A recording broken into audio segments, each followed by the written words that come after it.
രക്ഷയുടെ പാതയിൽ. ഈശോ മിശിഹായ്ക്ക് സ്തുതിയായിരിക്കട്ടെ. കുട്ടികളെല്ലാവരും സുഖമായിരിക്കുന്നു എന്ന് കരുതുകയാണ്. ഇസ്രായേലിൻ്റെ പുറപ്പാട് യാത്രയെപ്പറ്റിയാണ് നമ്മൾ ഈ പാഠഭാഗങ്ങളിലെല്ലാം നമ്മൾ പഠിച്ചുകൊണ്ടിരുന്നത്. അവരിന്ന് ഈ പാഠത്തിൻ്റെ 10ാമത്തെ ലെസണിൻ്റെ 1ാമത്തെ ഭാഗത്തിലൂടെ അവർ വാഗ്ദത്ത ഭൂമിയിലേക്ക് പ്രവേശിക്കുന്നതിൻ്റെ തുടക്കമാണ് നമ്മൾ പഠിക്കാൻ പോകുന്നത്. നമുക്ക് ഈ ക്ലാസ് ആരംഭിക്കുന്നതിന് മുമ്പ് നമുക്കൊന്ന് പ്രാർത്ഥിച്ചാലോ? എല്ലാവരും കണ്ണുകളടച്ച് കൈകൂപ്പി ഇരിക്കുക. സ്നേഹപിതാവായ ദൈവമേ, ഞങ്ങൾക്ക് ഈ ദിവസം തന്നതിന് ഞങ്ങൾ അങ്ങയോട് നന്ദി പറയുന്നു. ഞങ്ങളെ നിത്യം പരിപാലിക്കുന്ന ഈശോയെ, ഞങ്ങളെ കൈപിടിച്ച് നടത്തണമേ. ഇസ്രായേലിനെ വിവിധ വഴികളിലൂടെ, വിവിധ ഇടങ്ങളിലൂടെ, വിവിധ പ്രതിസന്ധികളിലൂടെ നയിച്ചതുപോലെ ഞങ്ങളുടെ കരം ഗ്രഹിച്ച് എപ്പോഴും ഞങ്ങളുടെ കൂടെ ഉണ്ടാകണമേ. പരിശുദ്ധ അമ്മേ, സകല വിശുദ്ധരെ ഞങ്ങൾക്ക് വേണ്ടി മാധ്യസ്ഥം വഹിക്കണമേ. ആമേൻ. ഇനി കണ്ണു തുറന്നോളൂ. വാഗ്ദത്ത ഭൂമിയിൽ ഇസ്രായേൽ ജനം ഒരു പുറപ്പാട് അനുഭവത്തിലൂടെ, നമുക്കറിയാം ഈജിപ്തിൽ നിന്ന് അവർ കടന്നു വന്ന് വാഗ്ദത്ത ഭൂമിയിലേക്ക്, ദൈവം അവർക്ക് വാഗ്ദാനം കൊടുത്ത ഭൂമിയിലേക്ക് പ്രവേശിക്കുന്നതിൻ്റെ ഘട്ടമാണ് നമ്മൾ ഈ അടുത്ത രണ്ട് പാഠങ്ങളിൽ കാണാൻ പോകുന്നത്. 1ാമത്തെ ഭാഗത്തിലും 2ാമത്തെ ഭാഗത്തിലും. പ്രധാനമായിട്ടും നമ്മൾ ഈ 1ാമത്തെ ഭാഗത്തിൽ പഠിക്കുന്നത് മോശയുടെ മരണവും ജോഷുവയുടെ നേതൃത്വവുമാണ്. മക്കളെ, നിങ്ങൾക്ക് കഥ കേൾക്കുന്ന ഇഷ്ടമാണോ? സാർ, ഒരു കഥ പറയാം. അപ്പു നിങ്ങളെപ്പോലെ 5ാം ക്ലാസ് വിദ്യാർത്ഥിയാണ്. അപ്പുവിന് പപ്പയും അമ്മയുമുണ്ട്. അപ്പു ഏക മകനാണ്. അവർ വളരെ സന്തോഷത്തോടെ ജീവിക്കുന്നു. അപ്പുവിൻ്റെ പപ്പയ്ക്ക് നഗരത്തിലെ ഒരു സർവീസ് സെൻറ്ററിലാണ് ജോലി. വർക്ക്ഷോപ്പിൽ നിന്നൊക്കെ പറയാം, വലിയ ഒരു സർവീസ് സെൻറ്ററിലാണ് ജോലി. അത്യാവശ്യം നല്ല രീതിയിൽ കഴിഞ്ഞു പോകുന്ന ഒരു സാധാരണ കുടുംബം. അപ്പുവിൻ്റെ 10ാമത്തെ ബർത്ത്ഡേ വരികയാണ്. നമുക്കറിയാം, ബർത്ത്ഡേക്കൊക്കെ ഒരുപാട് സെലിബ്രേഷൻസ് ഉണ്ടായിരുന്നു, ഒരുപാട് ഗിഫ്റ്റുകളൊക്കെ നിങ്ങൾ കിട്ടും അല്ലേ? അപ്പൂവിനും എല്ലാ ബർത്ത്ഡേക്കും ഇതുപോലെ ഒരുപാട് ഗിഫ്റ്റുകൾ കിട്ടിയിട്ടുണ്ട്. ഈ ബർത്ത്ഡേക്ക് അവൻ്റെ പപ്പ അവന് ഓഫർ ചെയ്തിരിക്കുന്നത്, 10ാമത്തെ ബർത്ത്ഡേ ആണല്ലോ, അപ്പോൾ അവനൊരു സൈക്കിളാണ്, അവൻ മോഹിച്ചിരുന്ന ഒരു സൈക്കിളാണ് അവൻ ഓഫർ ചെയ്തിരിക്കുന്നത്. പക്ഷേ അപ്രതീക്ഷിതമായിട്ട് ഈ കോവിഡ് രോഗം വന്നതുകൊണ്ട് അപ്പുവിൻ്റെ പപ്പയ്ക്ക് ജോലി നഷ്ടപ്പെട്ടു. നഗരം മുഴുവൻ ലോക്ക്ഡൗണിലായി. ഈ സമയത്ത് അവർക്ക് വാക്ക് പാലിക്കാൻ കഴിഞ്ഞില്ല. അപ്പു പപ്പയോട് പറഞ്ഞു, പപ്പേ, എൻ്റെ ബർത്ത്ഡേ ആണ്. അപ്പോൾ ബർത്ത്ഡേക്ക് പപ്പ എന്നോട് പറഞ്ഞിരിക്കുന്നത് സൈക്കിൾ വാങ്ങിത്തരാമെന്നാണ്. അപ്പോൾ എനിക്ക് സൈക്കിൾ വാങ്ങിത്തരില്ലേ? പപ്പ പറഞ്ഞു, മോനെ, എങ്ങനെയാണ് സൈക്കിൾ വാങ്ങിത്തരിക? പപ്പയ്ക്ക് ജോലി ഇല്ലല്ലോ ഇപ്പോൾ. അപ്പോൾ മോൻ്റെ അടുത്ത ബർത്ത്ഡേക്ക്, 11ാമത്തെ ബർത്ത്ഡേക്ക് പപ്പ എന്തായാലും മോന് സൈക്കിൾ വാങ്ങിത്തരാം. അപ്പു പപ്പയോട് കലഹിച്ചു. അമ്മയും പപ്പയുടെ പക്ഷം ചേർന്ന് സംസാരിച്ചു. മോനെ, പപ്പയ്ക്ക് ജോലിയില്ല, അതുകൊണ്ട് നീ അത് മനസ്സിലാക്കണം. നിനക്ക് അടുത്ത വർഷം നിനക്ക് സൈക്കിൾ വാങ്ങിത്തരാം. പക്ഷേ അപ്പു അതുകൊണ്ട് സംതൃപ്തനായില്ല. അപ്പു പപ്പയോടും മമ്മിയോടും കലഹിച്ച് അന്ന് രാത്രി ഭക്ഷണം കഴിക്കാതെ കിടന്നുറങ്ങി. നിങ്ങളും നിങ്ങളുടെ മാതാപിതാക്കളോട് കലഹിച്ച് ഇങ്ങനെ ഭക്ഷണം കഴിക്കാതെയൊക്കെ കിടന്നുറങ്ങാറുണ്ടോ? ചിലരൊക്കെ ഉണ്ടാവും അല്ലേ? ഇതുപോലെയുള്ളൊരു ജനത്തെയാണ്, ഇസ്രായേൽ ജനത്തെയാണ് മോശ ഈജിപ്തിൽ നിന്ന് കൊണ്ടുവന്നത്. ഒരുപാട് അനുഗ്രഹങ്ങൾ അവർക്ക് ദൈവം കൊടുത്തെങ്കിലും പലപ്പോഴും നിസ്സാര കാരണങ്ങളുടെ പേരിൽ ഈ ഇസ്രായേൽ ജനം ദൈവത്തോട് കലഹിച്ചുകൊണ്ടിരുന്നു, ദൈവത്തോട് മറുതലിച്ചുകൊണ്ടിരുന്നു, ദൈവത്തെ പഴിച്ചുകൊണ്ടിരുന്നു, മോശയെയും പഴിച്ചുകൊണ്ടിരുന്നു. അങ്ങനെ ഒരു ജനത്തെയാണ് ഈ മോശ ഈജിപ്തിൻ്റെ അടിമത്തിൽ നിന്നും ദൈവം വാഗ്ദാനം ചെയ്ത കാനാൻ ദേശത്തേക്ക് കൊണ്ടുവന്നത്. എത്ര വർഷങ്ങൾ ഇസ്രായേൽ ജനം ഈജിപ്തിൻ്റെ അടിമത്തിൽ നിന്നും രക്ഷപ്പെട്ടതിന് ശേഷം ഈ മരുഭൂമിയിൽ വസിച്ചു എന്നറിയാമോ? അവർ 40 വർഷങ്ങളാണ് മരുഭൂമിയിലൂടെ അലഞ്ഞു നടന്നത്. ഈ 40 വർഷങ്ങൾ അലഞ്ഞു നടക്കാനുള്ള പ്രധാനപ്പെട്ട കാരണം എന്താണെന്നറിയോ? ഇവരുടെ അനുസരണക്കേട് തന്നെയായിരുന്നു. കാരണം ഇവർ പലപ്പോഴും ചെറിയ നിസ്സാര കാര്യങ്ങൾക്ക്, നേരത്തെ നമ്മൾ അപ്പുവിൻ്റെ കാര്യത്തിൽ പറഞ്ഞതുപോലെ, നിസ്സാര കാര്യങ്ങൾക്ക് വരുമ്പോൾ ഇവർ ദൈവത്തോട് മറുതലിക്കാനും ദൈവത്തെ ശപിക്കാനും മോശയ്ക്കെതിരെ പിറുവിറുക്കാനൊക്കെ തുടങ്ങും. ഇത്തരം അവസരങ്ങളിൽ മോശ ദൈവത്തോട് മാപ്പപേക്ഷിക്കുകയും ദൈവം അവർക്ക് മാപ്പ് കൊടുക്കുകയും വീണ്ടും അവർ യാത്ര തുടരുകയും ചെയ്യും. അങ്ങനെ വീണ്ടും അവർ എന്തെങ്കിലും നിസ്സാര കാരണങ്ങൾ വരുമ്പോൾ ഇവർ ദൈവത്തെ പഴി പറയാൻ തുടങ്ങും. അങ്ങനെ അനുസരണക്കേടും ധിക്കാരവും കൈമോശമുള്ള ഒരു ജനത്തെയാണ് മോശ ഈജിപ്തിൽ നിന്ന് കൊണ്ടുവന്നിരുന്നത്. അപ്പോൾ തങ്ങൾക്ക് വാഗ്ദാനം ചെയ്ത കാനാൻ ദേശം ലഭിക്കുമെന്നുള്ള വിശ്വാസം പോലും, അവർ ദൈവത്തിൽ വിശ്വസിക്കാൻ പോലും അവർ തയ്യാറായില്ല. അതിൻ്റെ അനുസരണക്കേടിന് ശിക്ഷയായിട്ടാണ് ദൈവം അവരോട് ഇങ്ങനെ പറഞ്ഞത്: നിങ്ങളുടെ അവിശ്വസ്തതയ്ക്ക് പ്രാശ്ചിത്തം ചെയ്തുകൊണ്ട് നിങ്ങളുടെ മക്കൾ 40 വർഷം ഈ മരുഭൂമിയിൽ നാടോടികളായി അലഞ്ഞു തിരിയും. 40 വർഷത്തേക്ക് നിങ്ങളുടെ അകൃത്യത്തിന് നിങ്ങൾ പ്രാശ്ചിത്തം ചെയ്യണം. ഒന്ന് ആലോചിച്ച് നോക്കി, 1-2 വർഷങ്ങളല്ല, 40 വർഷങ്ങളാണ് ഒരു കുട്ടിക്ക് 40 വയസ്സാകുന്നവരെ, നമുക്കൊന്ന് ഊഹിച്ചു നോക്കാം, 40 വയസ്സാകുന്നവരെ അവർ മരുഭൂമിയിലൂടെ അലഞ്ഞു തിരികുകയായിരുന്നു. കാരണം ദൈവത്തിന് വേണമെങ്കിൽ ഒറ്റ ദിവസം കൊണ്ട് ഇവരെ കാനാൻ ദേശത്തേക്ക് എത്തിക്കാം. പക്ഷേ ഇവർ പലപ്പോഴും ദൈവത്തോട് അവിശ്വസ്തത പുലർത്തിയതുകൊണ്ടാണ് ഇവർ മരുഭൂമിയിൽ അലഞ്ഞു തിരിയാൻ ഇടവന്നത്. അങ്ങനെയുള്ളൊരു ജനത്തെയാണ് മോശ ഈ കാനാൻ ദേശത്തേക്ക് കൂട്ടിക്കൊണ്ടുപോയത്.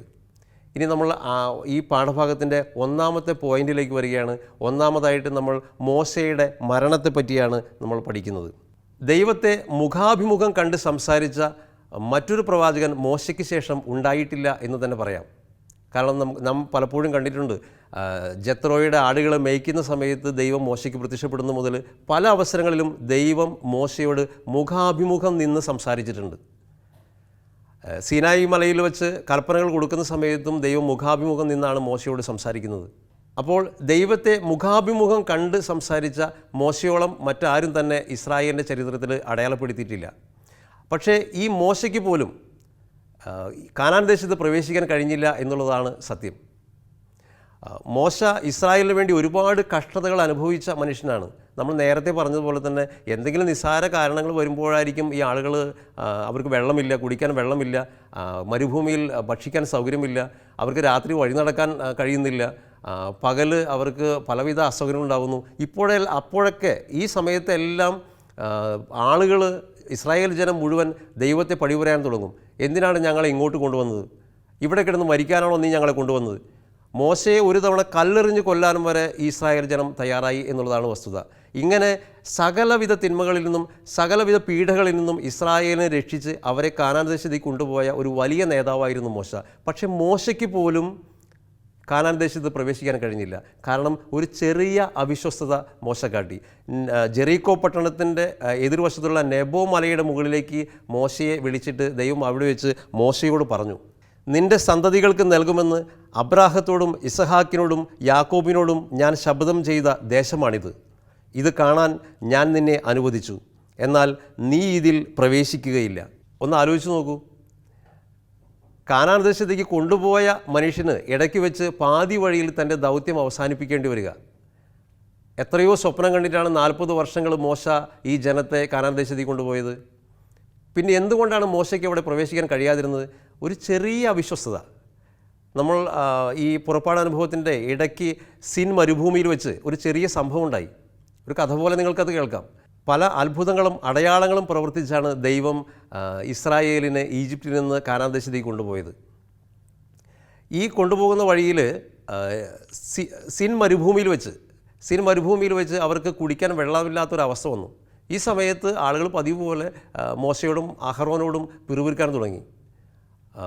നിങ്ങൾ എന്തിനാണ് ഞങ്ങളെ ഇവിടേക്ക് കൊണ്ടുവന്നത്?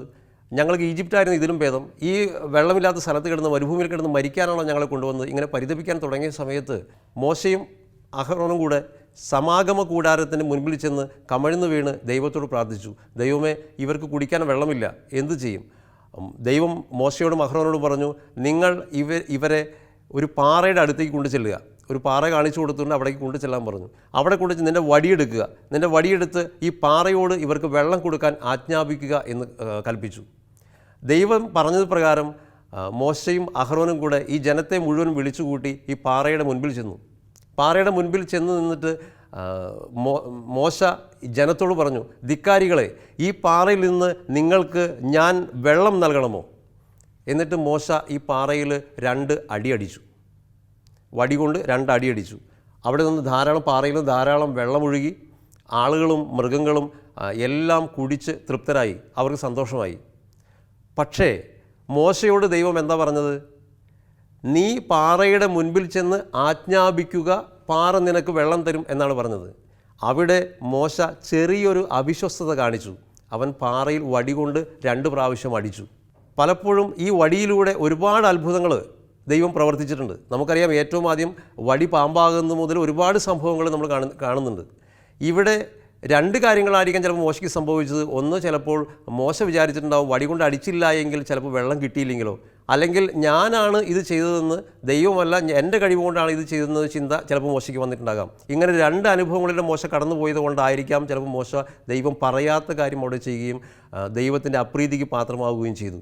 അങ്ങനെ മോശയ്ക്ക് കാനാൻ ദേശത്ത് പ്രവേശിക്കാൻ കഴിഞ്ഞില്ല. അതോടൊപ്പം അഹറോനും വഴിയിൽ വെച്ച് തന്നെ മരിച്ചുപോയതുകൊണ്ട്, നേരത്തെ മരിച്ചുപോയതുകൊണ്ട് രണ്ടുപേരും കാനാൻ ദേശത്ത് പ്രവേശിച്ചില്ല. ഇനി നമ്മൾ അടുത്ത പോയിന്റ് പഠിക്കാൻ പോകുന്നത് ജോഷുവയുടെ നേതൃത്വത്തെക്കുറിച്ചാണ്.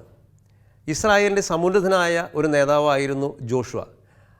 മോശ മരിക്കുന്നതിന് മുൻപ് തന്നെ ജോഷുവയെ വിളിച്ച് അവൻ്റെ തലയിൽ കൈകൾ വെച്ചിട്ട് ഇങ്ങനെ പ്രാർത്ഥിച്ചു: ശക്തനും ധീരനുമായിരിക്കുക, കർത്താവ് ഈ ജനത്തിന് നൽകുമെന്ന് ഇവരുടെ പിതാക്കന്മാരോട് ശപഥം ചെയ്തിട്ടുള്ള ദേശം കൈവശമാക്കാൻ നീ ഇവരെ നയിക്കണം. കർത്താവാണ് നിൻ്റെ മുമ്പിൽ പോകുന്നത്. അവിടുന്ന് നിന്നെ ഭഗ്നാശനാക്കുകയോ പരിത്യജിക്കുകയോ ഇല്ല. ഭയപ്പെടുകയോ സംഭ്രമിക്കുകയോ വേണ്ട. അങ്ങനെ ജോഷുവ പുതിയ നേതാവായിട്ട് ഇസ്രായേലിനെ കാനാൻ ദേശത്തേക്ക് കൊണ്ടുപോവുകയാണ്. നൂനിൻ്റെ പുത്രനായിരുന്നു ജോഷുവ. ജ്ഞാനത്തിൻ്റെ ആത്മാവ് ജോഷുവയുടെ മേൽ ഉണ്ടായിരുന്നു. ഇസ്രായേലിൻ്റെ പല സന്ദർഭങ്ങളിലും വഴിയിൽ വെച്ച് തന്നെ ജോഷുവയും കാലബും ഒക്കെ കാനാൻ ദേശത്തേക്ക് പോയി തിരിച്ചു വരുന്ന സന്ദർഭങ്ങളൊക്കെ നമ്മൾ പഠിച്ചിട്ടുണ്ട്. അപ്പോൾ പ്രധാനമായിട്ടും രണ്ട് കാര്യങ്ങളാണ് നമ്മൾ ഈ ക്ലാസ്സിൽ പഠിച്ചത്.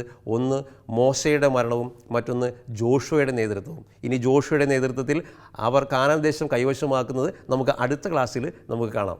ഞാൻ സാറ് രണ്ട് ചെറിയ പ്രവർത്തനങ്ങൾ നിങ്ങൾക്ക് തരികയാണ്. ഒന്നാമത്തെ പ്രവർത്തനം നിങ്ങൾ ചെയ്യാനുള്ളത്, ദൈവം എനിക്ക് നൽകിയിട്ടുള്ള നന്മകൾ എന്തെല്ലാമെന്ന് നോട്ട് ബുക്കിൽ കുറിച്ച് വയ്ക്കുക. ഒരുപാട് നന്മകൾ ദൈവം നമുക്ക് തന്നിട്ടുണ്ട് അല്ലേ? നമ്മൾ പലപ്പോഴും നമുക്ക് കിട്ടാത്ത നന്മകളെ പറ്റിയാണ് നമ്മൾ വേവലാതിപ്പെട്ടുകൊണ്ടിരിക്കുന്നത്. നമുക്ക് ഒരുപാട് നന്മകൾ കിട്ടിയിട്ടുണ്ട്. അപ്പോൾ നിങ്ങൾക്ക് കിട്ടിയിട്ടുള്ള നന്മകൾ, നല്ല മാതാപിതാക്കന്മാർ, നല്ല ജീവിത സൗകര്യങ്ങൾ, നല്ല ചേട്ടൻ, നല്ല ചേച്ചി, നല്ല അനിയൻ, അപ്പോൾ അങ്ങനെ ഒരുപാട് സൗകര്യങ്ങൾ, നല്ല സമ്പത്ത്, ഇതൊക്കെ നിങ്ങൾക്ക് കിട്ടിയ അനുഗ്രഹങ്ങൾ നിങ്ങൾ നോട്ട് ബുക്കിൽ കുറിച്ച് വയ്ക്കുക. ഇനി രണ്ടാമത്തെ പ്രവർത്തനം, മാതാപിതാക്കളെ ഗാഢമായി ആശ്ലേഷിച്ച് കവിളിൽ ഒരു മുത്തം നൽകുക. എന്തിനാണ് അവരെ കെട്ടിപ്പിടിച്ചൊരു ഉമ്മ കൊടുക്കുന്നത്? നിങ്ങളൊന്ന് വീട്ടിലുള്ളവരെ, മാതാപിതാക്കളെ, മുതിർന്നവരെ നിങ്ങളൊന്ന് കെട്ടിപ്പിടിച്ചൊരു ഉമ്മ കൊടുക്കുക. അപ്പോൾ നിങ്ങളോട് അവർ ചോദിക്കും, എന്താ ഇന്ന് പതിവില്ലാതെ ഒരു ഉമ്മയ്ക്ക് തന്നത് എന്ന് ചോദിക്കുമ്പോൾ, നിങ്ങളല്ലേ ഞങ്ങളെ ദൈവത്തിലേക്ക് വഴി നടത്തുന്നവർ, അപ്പോൾ നിങ്ങൾക്കൊരു പ്രതിനന്ദിയായിട്ടാണ് ഞങ്ങളൊരു ഉമ്മ നൽകിയത് നിങ്ങൾ അവരോട് പറയണം.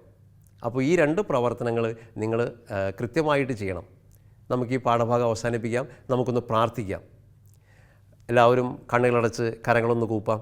സ്നേഹപിതാവായ ദൈവമേ, ഞങ്ങളെ നിത്യം വഴി നടത്തുന്നതിനെ ഓർത്ത് ഞങ്ങൾ അങ്ങയോട് നന്ദി പറയുന്നു.